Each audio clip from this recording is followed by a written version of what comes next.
Hello to everyone. Video start करने से पहले आप ये स्लाइड्स देखो। विचार और वितर्क के लेखक हजारी प्रसाद द्विवेदी हैं। ये विकिपीडिया से मैंने उठाया हुआ है। हालांकि इसे कोई टफ वर्क नहीं है कि इसके रेफरेंस को ढूंढने के लिए बहुत ज़्यादा मेहनत करनी पड़े। आप गूगल करेंगे विचार और वितर्क के लेखक, खुद ही आ जाएंगे हजारी प्रसाद द्विवेदी। उसके बाद अगली स्लाइड है बिल्लेसुर बकरिहा, जो कि एक नॉवल है और लिखा गया है सूर्यकांत त्रिपाठी निराला के द्वारा। उसके बाद एक रचना आती है साहित्य का मर्म, उसके रचयिता भी हैं हजारी प्रसाद द्विवेदी। एंड देन हिंदी साहित्य की भूमिका, जो कि लास्ट ऑप्शन था, उसके भी लेखक हैं हजारी प्रसाद द्विवेदी। कहने का मतलब ये हुआ कि विचार और वितर्क के जो राइटर हैं वो भी हजारी प्रसाद द्विवेदी हैं। साहित्य का मर्म जो है उसके भी राइटर हजारी प्रसाद द्विवेदी हैं और हिंदी साहित्य की भूमिका के भी राइटर हजारी प्रसाद द्विवेदी हैं। और जो ऑप्शन नंबर सेकंड था उसके राइटर जो है वो है सूर्यकांत त्रिपाठी निराला। कहने का मतलब है कि इसमें इन तीनों का आंसर, पहला, तीसरा और चौथे का आंसर हजारी प्रसाद द्विवेदी है और एक आंसर है Suryakant Tripathi Nirala.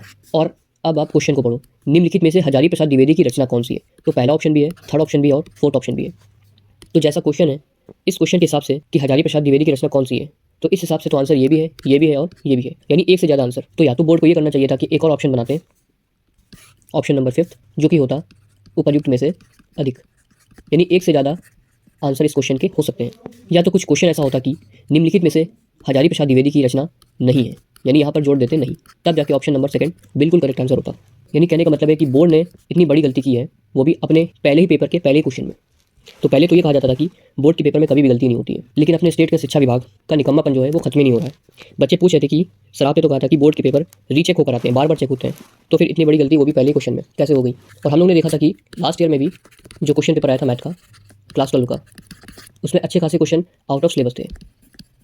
Out of syllabus का मतलब जैसे कि due to covid 30% syllabus cut हो गया था और उस कट सिलेबस में भी क्वेश्चन पूछे गए थे। हालांकि बाद में फिर अपनी गलती मानकर नंबर फ्री में बांट दिए गए थे। तो वीडियो बनाने का मकसद सिर्फ इतना ही था कि आप यूपी बोर्ड को मेल जरूर करो, ताकि उन्हें भी पता चले कि उन्होंने कितनी बड़ी गलती की है बोर्ड के बच्चों के साथ।